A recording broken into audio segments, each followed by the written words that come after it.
안녕하세요. 오늘은 소설 원카를 소개해 드리려고 합니다.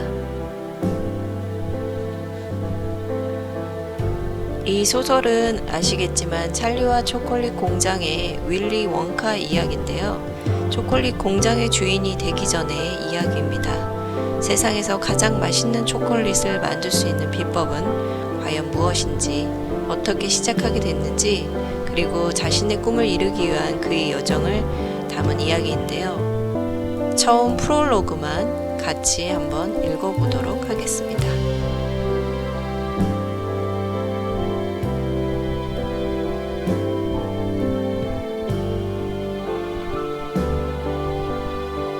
Prologue. Here comes Wonka. Some children are born to be chocolate makers. This was certainly true of Willy Wonka. Yet for a long time, no one would have thought it. For starters, he almost never ate chocolate.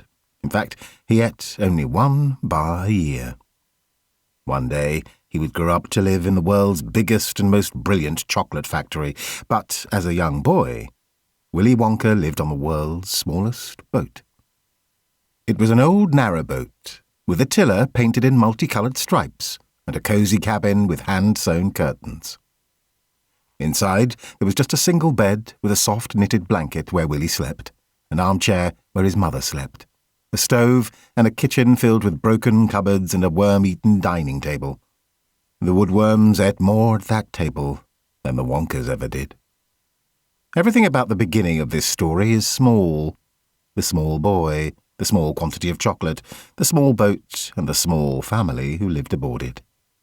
Willy Wonka's family was almost as small as a family could be. There was Willy, of course, and his mother.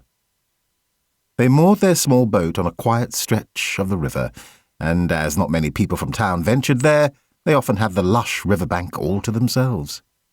It was one of Willy's favourite places. There was tall grass for lazing in, sprinkled with buttercups and rhododendrons, flowering in colours of pink and mauve and red. Willy's favourite part was the gigantic willow tree, with its thick branches that swooped low over the boat before dipping into the river. He thought of the tree as another member of the family, a twiggy old protector of their small but grand life. Not many people would see their life as grand, of course, but Willy Wonka did. He could see what others couldn't because he had the most wonderful imagination. Willy's imagination would one day become as famous as his chocolate, but before it belonged to the world, it was small and new and belonged only to him. His mother was the one who nurtured it, letting it grow wild so it could spin off into places no imagination had been before. And then there was the chocolate. The one bar. It wasn't much, but it was enough, because it was the best bar in the world. His mother would make it for his birthday, and as the special day approached, he would feel the excitement bubbling up in him until he thought he might burst. The chocolate-making ritual was always the same. The night before his birthday, his mother would tip a bag of cocoa beans onto the table and carefully count them out. He'd watch her pluck them from the table, one by one, and his mouth would begin to water. It took her all year to save up enough money to buy the right amount for one bar, and he could tell she was as excited about making it for him as he was about eating it. When the counting stage was finished, she'd throw the beans in a pot and begin crushing and whipping and stirring, and the whole room would be engulfed in a chocolatey steam. It was so thick and delicious, it felt like being swept up in the most scrumptious cloud. Oh, how he loved to watch her stir the thick, bubbling mixture.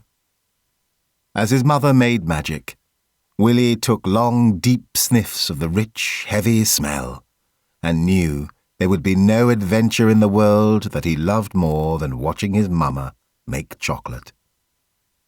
Soon, the delicious bar of chocolate would be waiting for him on the table, and he'd spend the rest of the day walking around with a melted chocolate moustache and a big grin. It was like that every year, and it was perfect. "You know, Mama," he said one year as they huddled around the table making chocolate, "I bet you make the best chocolate in the whole world. I'd taste all the chocolate that ever existed just to prove it. Do you know where they say the very best chocolate in the world comes from? She replied, looking around as if she was readying to tell a great secret. The Gallery Gourmet. That's where the finest chocolate makers have their shops. Theirs can't be better than yours, Mama, Willie said. It's impossible. She smiled. Well, as it so happens, I do have a little secret that even those fancy pants don't know. What is it? Willie asked, edging closer.